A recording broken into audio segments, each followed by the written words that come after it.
बोरी सुपर। छोटे छोटे कपड़ा पहनी के चले लागे बोरी सुपर। तोहर चोली के दोनों बाम रे छौरी खारा क देलक हमर।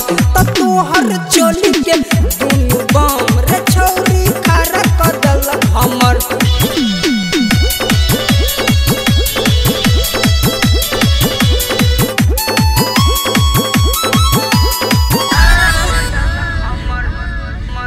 गजबे के हाइट बा गजबे के लाइट बा गजबे के बात तोहर फिगर। गजबे के हाइट बा गजबे के लाइट बा गजबे के बात तोहर फिगर।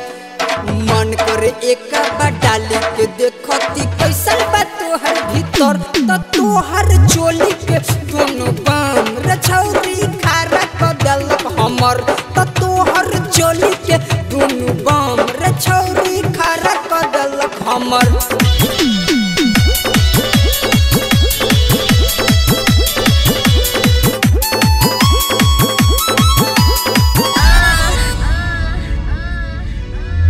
जैसे चोली पर लौकता ढोरी गजब के होय तोर तिजोरी।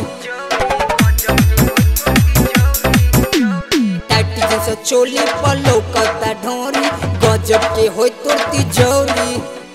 मन करे ओही में डाल के हिलैती करती फचर फचर। तोहर चोली के दोनों बाम रे छौरी खारा क देलक हमर। तोहर चोली के दोनों बाम रे छौरी खारा क देलक हमर।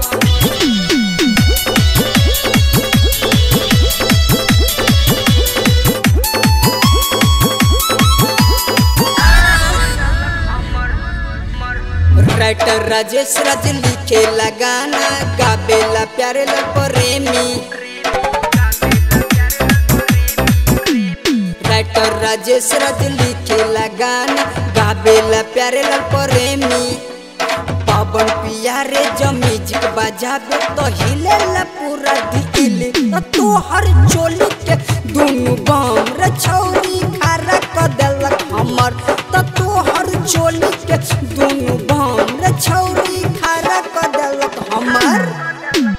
छोटे छोटे कपड़ा पहनी के चले लागे बोरी सुपर। तोहर चोली के दोनों बाम रे छौरी खारा क देलक हमर।